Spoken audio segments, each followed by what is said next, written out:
वालेकुम बच्चों, कैसे हैं आप सब। उम्मीद करती हूँ खैर आफियत से होंगे। आज का हमारा टॉपिक है average atomic mass. Average atomic mass क्या होता है, सबसे पहले हम इसकी डेफिनेशन लिख लेते हैं और उसके बाद हम इसके कॉन्सेप्ट को समझने की कोशिश करेंगे।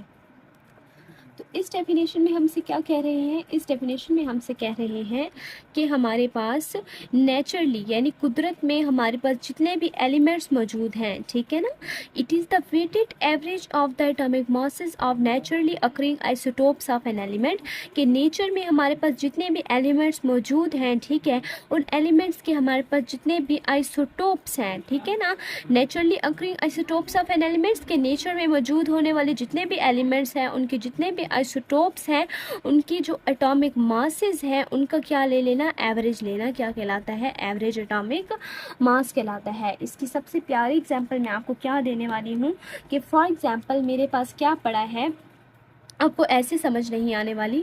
मैं आपको एक एग्जांपल देती हूँ कि मेरे पास एक सैंपल पड़ा है, ठीक है, मेरे पास एक सैंपल पड़ा है और ये सैंपल किसका सैंपल है, ये सैंपल है कार्बन का। अभी तो आपको आइसोटोप का भी नहीं पता कि आइसोटोप क्या होता है, ऑब्वियसली आपके लिए समझना थोड़ा मुश्किल हो जाएगा। तो इसलिए मैं आपको सिंपल कॉन्सेप्ट देने की कोशिश कर रही हूँ कि मेरे पास एक कार्बन पड़ा है और इस कार्बन के अंदर कार्बन 12 मौजूद है, कार्बन 13 मौजूद है, कार्बन 14 भी मौजूद है, यानी कार्बन 13 14 बहुत सारे मौजूद है। अब आप कहेंगे हम मैंने तो सिर्फ कार्बन, आप कहेंगे हमने तो सिर्फ कार्बन का नाम सुना था, ये कार्बन 12, कार्बन 13, कार्बन 14 ये क्या चीज़ें हैं। तो इसका कंसेप्ट मैं अभी आपको समझाती हूँ कि ये हमारे पास असल में होते क्या हैं। तो मैंने एक सैंपल लिया, किसका सैंपल लिया, मैंने एक सैंपल लिया है कार्बन का, और उस कार्बन के सैंपल में मुझे क्या मिला, कार्बन 12 भी मिला, कार्बन 13 भी मिला, कार्बन 14 भी मिला। अब ये सारी चीज़ें क्या हैं, इनको समझने की कोशिश करते हैं। ये सारी चीज़ें जो मैंने बना के रख दी है इस बॉक्स के अंदर, ये असल में है तो कार्बन, लेकिन ये 13 14 टर्म्स जो है क्या शो कर रही हैं। असल में हमारे पास जो कार्बन होता है ना, उसके जो है तकरीबन तीन जो है आइसोटोप्स हैं, कार्बन 12, कार्बन 13 और कार्बन 14, ठीक है। उसके तीन आइसोटोप्स हैं, कार्बन 12, कार्बन 13, कार्बन 14। हमारे पास क्या है, कार्बन के आइसोटोप्स मौजूद हैं। कार्बन 12 जो है इसका मतलब ये है कि इसका मास क्या है, 12 है। कार्बन 13 है, इसका मतलब क्या है कि इसका मास क्या है, 13 है। कार्बन 14 जो है इसका मतलब क्या है कि इसका मास क्या है, 14 है। अब ये सारे जो है, ये सारे असल में क्या है, ये आइसोटोप हैं। किसके आइसोटोप हैं, कार्बन के आइसोटोप हैं। ये किसके आइसोटोप हैं, कार्बन के आइसोटोप्स हैं। अब सवाल ये पैदा होता है कि आइसोटोप्स होते क्या हैं, आइसोटोप्स हमारे पास क्या होते हैं, इस कॉन्सेप्ट को आप समझने की कोशिश करते हैं। आइसोटोप्स की जो डेफिनेशन हम लोग पढ़ते रहते हैं वो कुछ यूँ होती है कि these are the atoms of the same element which have same atomic number but different mass number. यानी कि हमारे पास ये सेम ही एलिमेंट चेंज नहीं होगा। जैसे अब कार्बन एलिमेंट की बात की तो एलिमेंट कार्बन ही रहेगा, ठीक है, यानी सेम एलिमेंट के वो एटम्स होते हैं जिनका एटॉमिक नंबर तो सेम होता है लेकिन मास नंबर डिफरेंट होता है। अब जैसे कार्बन है ना, कार्बन इसका जो जेड नंबर है ना वो 6 है और ये जेड नंबर ना तीनों के लिए 6 है, ठीक है ना, इन ऊपर वाले तीनों के लिए 6 है। कार्बन 12 के लिए भी 6 है, कार्बन 13 के लिए भी 6 है, कार्बन 14 के लिए भी 6 है। इन तीनों के लिए जो जेड नंबर है वो क्या होगा, इन तीनों के लिए जेड नंबर जो है वो 6 ही रहेगा, ठीक है ना। लेकिन हमारे पास इनका मास डिफरेंट हो जाएगा। जैसे कार्बन 12 का मास जो है वो 12 है, कार्बन 13 का मास जो है वो 13 है, कार्बन 14 का मास जो है वो 14 है, ठीक है। यानी इनका जो है मास डिफरेंट होगा लेकिन इनका जो एटॉमिक नंबर होगा वो सेम होगा, लेकिन इनका जो मास है वो डिफरेंट होगा। तो इनको हम क्या कहते हैं, आइसोटोप कहते हैं।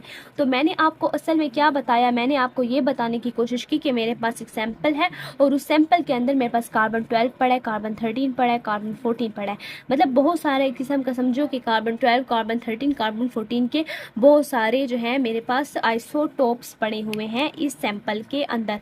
तो अब मेरे पास बात आ जाती है कि मेरे पास जो कार्बन है उसका मेरे पास मास नंबर क्या होगा, उसका मेरे पास मास नंबर क्या होगा, ठीक है। चलो एटॉमिक नंबर जो है वो तो चले 6 हो गया क्योंकि वो तो सारे कार्बन एटम्स का एटॉमिक नंबर 6 ही है, ठीक है ना, सारे कार्बन एटम्स का एटॉमिक नंबर 6 ही है, वो तो चलो चेंज ना हुआ।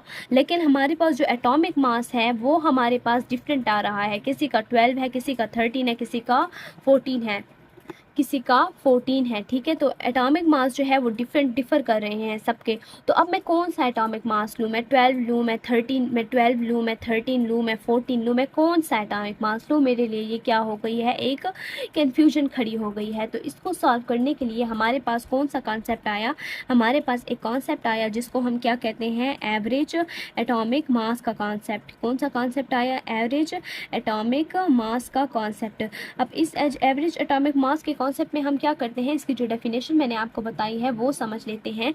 कि मैंने कहा कि मेरे पास नेचर में जितने भी एलिमेंट्स मौजूद हैं उनके जो आइसोटोप्स हैं, ठीक है ना, मेरे पास नेचर में जितने भी एलिमेंट्स मौजूद हैं उनके जो आइसोटोप्स मौजूद हैं, उनका जो एटॉमिक मासेस हैं, जैसे अब नेचर मेरे पास है उसमें एलिमेंट क्या मौजूद है, जैसे कार्बन मौजूद है। अब उस एलिमेंट कार्बन के आइसोटोप्स मौजूद है, कौन से, कार्बन 12, कार्बन 13, कार्बन 14। अब उन आइसोटोप्स का जो एटॉमिक मास है, इसका 12 है, इसका 13 है, इसका 14 है। अब उन एटॉमिक मासेस का क्या ले लो आप, एवरेज ले लो, ठीक है। उन एटॉमिक मासेस का क्या ले लो, एवरेज ले लो। अब ये एवरेज किस तरह होता है, इसकी मैं आपको एग्जांपल सिखाती हूँ। लेकिन सबसे मेन पॉइंट जो मैंने आपके सामने डिस्कस नहीं किया उसको मैं डिस्कस करती चलूँ कि ये जो एवरेज एटॉमिक मास है ये डिपेंड करता है, क्योंकि ये जो एवरेज एटॉमिक मास है ना, इसका डिपेंड करना भी ज़रूरी है, ठीक है। इसका डिपेंड करना भी लाजमी है, लेकिन ये डिपेंड किन चीज़ों पे करता है, किन फैक्टर्स पे करता है, उन दो चीज़ों को हम देख लेते हैं। कि एवरेज एटॉमिक मास जो है वो डिपेंड करता है दो चीज़ों पे। कौन कौन सी दो चीज़ें हैं जिन पे ये डिपेंड करता है, कि टोटल नंबर ऑफ आइसोटोप्स जो हमारे पास पर्टिकुलर एलिमेंट जो हमने लिया हुआ है, यानी या तो हमने क्लोरीन लिया हुआ है, या तो हमने यूरेनियम लिया हुआ है, या तो हमने कार्बन लिया हुआ है, या तो हमने हाइड्रोजन लिया हुआ है। आपने कोई भी आइसोटोप लिया हुआ है, आपने जो आइसोटोप लिया हुआ है उस आइसोटोप जो है उसका जो है टोटल नंबर है कितने उस आइसोटोप्स के। मतलब जैसे कार्बन है ना, उसके मैंने क्या कहा, मैंने कहा कार्बन के 3 आइसोटोप्स मौजूद हैं। इस तरह हाइड्रोजन है, मैंने कहा चलो हाइड्रोजन के भी 3 आइसोटोप्स मौजूद है। क्लोरीन के कितने आइसोटोप्स मौजूद है, क्लोरीन के 2 आइसोटोप्स मौजूद है। इस तरह आपने क्या बताना है कि टोटल नंबर ऑफ आइसोटोप्स कितने हैं, ठीक है। Total number of isotopes of particular element, कि मेरे पास जो भी एलिमेंट मौजूद है उस एलिमेंट के मेरे पास आइसोटोप्स कितने मौजूद हैं, ठीक है, उसके कितने मौजूद है। जिस तरह क्लोरीन है, क्लोरीन के 2 मौजूद हैं। हाइड्रोजन है, हाइड्रोजन के 3 मौजूद हैं, ठीक है ना। हाइड्रोजन है, हाइड्रोजन के 3 मौजूद हैं, क्लोरीन के 2 मौजूद हैं। इस तरह मेरे पास जो आपने आइसोटोप लिया हुआ है उसके मतलब जो एलिमेंट लिया हुआ है आपने, उसके कितने आइसोटोप्स मौजूद हैं। इस तरह ये पहला पॉइंट है। और जो दूसरा पॉइंट है वो मेरे पास ये है कि हमारे पास जो आपने एलिमेंट लिया हुआ है उसकी एबंडेंस कितनी है, वो तकरीबन हमारे पास नेचर में कितनी % पाया जाता है। Relative abundance of particular element, relative abundance of particular element, कि आपने जो एलिमेंट लिया हुआ है वो हमारे पास नेचर में तकरीबन कितने % पाया जाता है। इस चीज़ का भी हमारे लिए पता होना लाजमी है, ठीक है ना, कि आपने जो एलिमेंट लिया हुआ है वो कितने % हमारे पास अर्थ पर मौजूद है, नेचर में मौजूद है। जैसे अगर मैं क्लोरीन की बात करती हूँ ना, क्लोरीन की मैं आपको बहुत ही सिंपल से एग्जांपल दे देती हूँ ताकि आपको समझ आ जाए। जैसे अब मेरे पास क्लोरीन है ना, तो क्लोरीन का जो एटॉमिक मास है ना वो हमारे पास कितना है, हमारे पास है 35.50। क्लोरीन जो है ना, क्लोरीन उसका हमारे पास एटॉमिक मास कितना है, 35.5 AMU, ठीक है ना, 35.5 AMU। हमने कहा कि क्लोरीन जो है उसका हमारे पास एटॉमिक मास कितना है, 35.50 है हमारे पास। AMU में हम इसका एटॉमिक मास को रिप्रेजेंट करते हैं कि इसका 35.50 AMU हमारे पास इसका एटॉमिक मास है। अब ये जो पॉइंट्स एक्चुअली आते हैं ना, ये पॉइंट्स इसलिए आते हैं क्योंकि हमने इसका मास किस में लिया हुआ होता है, एवरेज एटॉमिक मास में लिया होता है। हमने इसका मास किस में लिया हुआ होता है, एवरेज एटॉमिक मास में लिया हुआ होता है। हम एग्जाम्पल भी क्लोरीन की लेने वाले हैं। आपके पास एवरेज एटॉमिक मास का एक फार्मूला है, वो सबसे पहले मैं लिख लेती हूँ। अच्छा, हमने 2 चीज़ें पढ़ ली हैं जो मेन थी, कि हमने क्या लिखनी होती है, हमने रिलेटिव एबंडेंस लिखनी होती है, कि हमने जो एलिमेंट लिया हुआ है उसका जो हमने आइसोटोप लिया है उसकी रिलेटिव एबंडेंस क्या है, ठीक है ना, उसकी रिलेटिव एबंडेंस क्या है हमारे पास नेचर में, ठीक है ना, उसकी रिलेटिव एबंडेंस क्या है नेचर में, ठीक है। Relative abundance of particular element, ठीक है। आपने जो एलिमेंट लिया हुआ है वो कितनी तादाद में हमारे पास नेचर में मौजूद है, ठीक है, ये है। और सेकंड पॉइंट हमने ये भी देखा है कि हमारे पास वो किस चीज़ पे डिपेंड करता है कि उसको टोटल नंबर ऑफ़ आइसोटोप्स कितने हैं, ठीक है। टोटल नंबर ऑफ़ आइसोटोप्स पे भी डिपेंड करता है कि हमारे पास जो आपने पार्टिकुलर एलिमेंट लिया है उसके टोटल नंबर ऑफ़ आइसोटोप्स कितने हैं, ठीक है। अब इसका हम सबसे पहले फार्मूला लिख लेते हैं, उस फार्मूले के बाद हम ना इसको सॉल्व करने की कोशिश करेंगे, ठीक है ना। तो एवरेज एटॉमिक मास का फार्मूला हम सबसे पहले लिख लेते हैं, एवरेज एटॉमिक मास। मैं इसको इस तरह रिप्रेजेंट कर रही हूँ ताकि जगह मेरे पास कम है, तो मैं एक ही लाइन में सब कुछ लिखने की कोशिश करूँगी। एटॉमिक मास ऑफ, अभी मैं फार्मूला लिख रही हूँ ना, तो atomic mass of first isotope, atomic mass of first isotope, atomic mass of first isotope, ठीक है। मैंने सबसे पहले आइसोटोप का एटॉमिक मास लिखना है, जो मेरे पास आइसोटोप मौजूद है उसका मैं एटॉमिक मास लिखूंगी कि उसका एटॉमिक मास कितना है, ठीक है। उसके बाद मैं क्या करूंगी, उसके बाद मैं मल्टीप्लाई कर atomic mass of first isotope, sorry मैंने फर्स्ट नहीं लिखा, atomic mass of first isotope multiply by उसकी परसेंटेज कितनी है, इट्स परसेंटेज एबंडेंस, उसकी परसेंटेज कितनी है, इट्स परसेंटेज एबंडेंस, ठीक है। उसकी परसेंटेज लिखूंगी, प्लस कर दूंगी उसमें, ठीक है। एटॉमिक मास लिखूंगी फर्स्ट आइसोटोप का, उसकी परसेंटेज लिखूंगी कि वो नेचर में कितने परसेंट प्रेजेंट है, उसके बाद उसमें ऐड करूंगी मैं atomic mass of second isotope, atomic mass of second isotope, atomic mass में सेकेंड आइसोटोप का लिखूंगी, ठीक है। और उसको मल्टीप्लाई में कर दूंगी उसकी परसेंटेज एबंडेंस के साथ, उसकी परसेंटेज एबंडेंस के साथ, उसकी परसेंटेज एबंडेंस के साथ। और इसके नीचे मैं क्या कर दूंगी, इसके नीचे मैं 100 को डिवाइड कर दूंगी, ठीक है। एटॉमिक मास में फर्स्ट आइसोटोप का लिखूंगी, मल्टीप्लाई कर दूंगी कि उसकी परसेंटेज कितनी है, उसमें ऐड करूंगी एटॉमिक मास सेकेंड आइसोटोप का, उसको भी मैं मल्टीप्लाई कर दूंगी कि उस सेकेंड आइसोटोप की कितनी परसेंटेज है, और उनको फिर मैं 100 पे डिवाइड कर दूंगी। तो ये मेरे पास जो है एवरेज एटॉमिक मास का क्या है, फार्मूला है।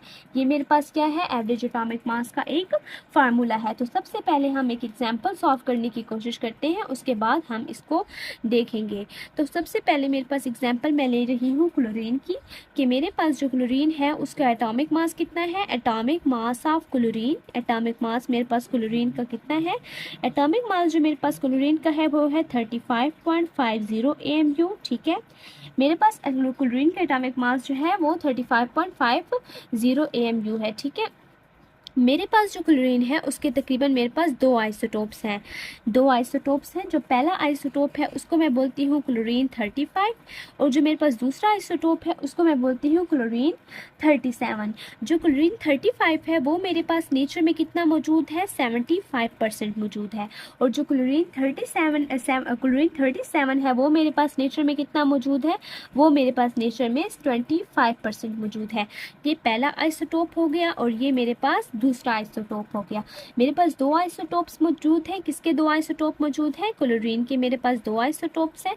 पहला आइसोटोप क्लोरीन 35, दूसरा आइसोटोप मेरे पास क्लोरीन 37। क्लोरीन 35 75% मौजूद है अर्थ में, और क्लोरीन 37 25% मौजूद है अर्थ में, ठीक है। तो अब मैंने इसका क्या फाइंड करना है, मैंने इसका एवरेज एटॉमिक मास जो है वो मैंने फाइंड करना है, इसका एवरेज एटॉमिक मास जो है मैंने इसका फाइंड करना है। तो सबसे पहले जो मैंने ऊपर फार्मूला लिखा हुआ है इसमें इस सारी वैल्यूज़ को मैं क्या कर दूंगी, पुट कर दूंगी इसके अंदर। तो हम सबसे पहले इस फार्मूले के तहत इस क्वेश्चन को सॉल्व करने की कोशिश करते हैं। तो हम सबसे पहले लिख लेते हैं कि हमारे पास एटॉमिक मास जो है वो आइसोटोप क्लोरीन का लिख लेंगे, एटॉमिक मास, ठीक है, एटॉमिक मास ऑफ आइसोटोप। सबसे पहले हम एटॉमिक मास लिखें, देखिए atomic mass of first isotope, तो atomic mass of isotope chlorine 35, ठीक है। Atomic mass of first isotope लिखना है, यानी सबसे पहले एटॉमिक मास मैंने किसका लिखना है, क्लोरीन 35 का लिखना है। उसके बाद मैंने क्या करना है, मल्टीप्लाई कर देना है कि इसकी परसेंटेज कितनी है नेचर में, it's percentage abundance, it's percentage abundance, ये कितना मौजूद है हमारे पास, इसकी परसेंटेज क्या है। देन मैं ऐड कर दूंगी इसमें atomic mass of second isotope, यानी atomic mass of second isotope मेरे पास कौन सा है, atomic mass of isotope. Second isotope मेरे पास क्या है, सेकेंड आइसोटोप मेरे पास है, पहला आइसोटोप क्लोरीन 35 और दूसरा आइसोटोप मेरे पास क्या है, क्लोरीन 37। क्लोरीन 37 लिख लूँगी। उसके बाद मैं इसमें ऐड कर दूँगी, मल्टीप्लाई कर दूँगी इसकी परसेंटेज, इट्स परसेंटेज एबंडेंस के इस ये कितना मौजूद है मेरे पास, इसकी परसेंटेज क्या है। ठीक है, इसके बाद मैं क्या कर दूँगी, इसके बाद मैं जो है 100 को इसके नीचे क्या कर दूँगी, डिवाइड कर दूँगी। ठीक है, यहाँ तक हो गया। अब इसको मैं सॉल्व करने की कोशिश करती हूँ। मैंने ये सारे फार्मूला जो है उसमें पुटिंग कर दी है इसलिए वैल्यू। अब हम इसमें वैल्यूज़ पुट करते हैं। ठीक है, तो average atomic mass of chlorine, average atomic mass हम क्लोरीन का फाइंड कर रहे हैं। तो सॉरी, मैंने यहाँ क्लोरीन नहीं लिखा था, आपने यहाँ क्लोरीन लिख लेना है। यहाँ भी मैंने क्लोरीन नहीं लिखा था, तो यहाँ भी आप क्लोरीन लिख लेंगे अपनी आसानी के लिए। तो atomic mass of isotope chlorine 35, atomic mass chlorine 35 का हमारे पास कितना एटॉमिक मास है वो हम सबसे पहले लिखेंगे, फिर उसके बाद उसकी परसेंटेज एबंडेंस। तो क्लोरीन 35 का कितना है, 35 हमारे पास है AMU, 35 AMU है इसका average atomic mass isotope chlorine 35 का। क्लोरीन 35 का जो एवरेज एटॉमिक मास है वो 35 AMU आया है। ठीक है, इसी तरह इसकी जो परसेंटेज एबंडेंस है, हमें पता है इसकी परसेंटेज एबंडेंस कितनी है, 75% है। तो इसको हम 75 को 100 से डिवाइड कर देंगे तो हमारे पास कितना आ जाएगा, 0.75। ठीक है, यानी कि इसकी परसेंटेज हमने 75% डाली। यहाँ से क्लोरीन 35, पहला 35 था और 35 की परसेंटेज 75 थी जो हमने इधर डाली, तो हमारे पास 75% आई। वो हमने यहाँ 0.75 जो है डाल दी। प्लस अब atomic mass of second isotope जो है क्लोरीन 37, हम यहाँ क्या कर देंगे, 37 AMU लिख लेंगे। ठीक है, और इस 37 AMU की परसेंटेज हमारे पास कितनी है, 25% है। तो 25 को भी 100 से डिवाइड कर दो तो आपके पास क्या आ जाएगा, 0.25 आ जाएगा। तो 0.25 को जो है इससे मल्टीप्लाई कर दो। बिल्कुल इसी तरह आपने 75 को भी 100 पे डिवाइड करना है और डिवाइड करने से आपके पास क्या आ जाएगा, 0.75 आ जाएगा।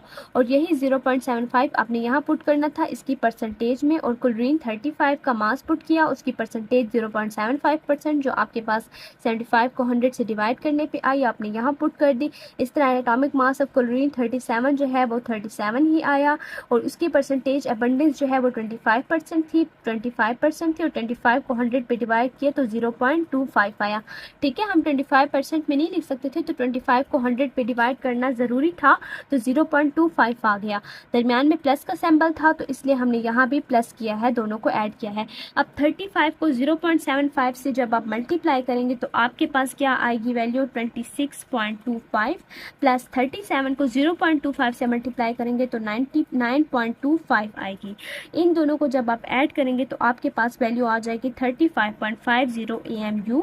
अब अभी जाके 35.50 AMU। अब अभी जाके प्रोडक्ट टेबल में देख सकते हैं कि हमारे पास जो क्लोरीन है उसका एटॉमिक मास हमारे पास कितना आता है, 35.50 AMU जो है आता है। तो ये हमारे पास क्या है, ये हमारे पास एवरेज एटॉमिक मास है। किसका है एवरेज एटॉमिक मास, हमारे पास क्लोरीन का है। ठीक है, तो ये हमने कैलकुलेट किया है एवरेज एटॉमिक मास। किसका एवरेज एटॉमिक मास किया है कैलकुलेट, क्लोरीन का किया है। आप फिर से देख लें, हमारे पास क्लोरीन 35 जो है वो 75% था और क्लोरीन 37 जो है वो 25% था। 75 को 100 के नीचे डिवाइड किया तो 0.75 आया और 25% आया था। तो 100% जो है एक्चुअली 100 का, तो 25/100 जो है वो 0.25 आया। ठीक है, अब हमने फिर क्या किया, हमने फिर इसलिए कुछ इस तरह किया कि atomic mass of isotope chlorine 35 हमने 35 ही लिखा, इसकी परसेंटेज अबंडेंस 75% थी तो 75/100 0.75 आया था। तो हमने 75% की जगह पे 0.75 लिखा, दरमियान में प्लस था तो हमने भी यहाँ प्लस लगाया।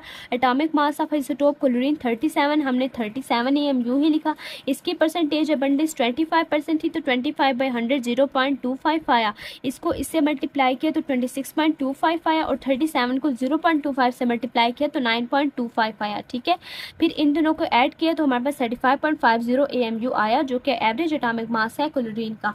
तो हमने क्या सीखा, आपने देखा होगा कि हमारे पास जो हाइड्रोजन है, हाइड्रोजन हमारे पास जो है, ठीक है, हाइड्रोजन का जो हमारे पास एवरेज एटॉमिक मास है वो है 1.00 0079 AMU। तो ये जो पॉइंट्स में अक्सर वैल्यूज़ आ रही होती हैं, जिस तरह हमारे पास कार्बन है, कार्बन का जो है 12.01 AMU है।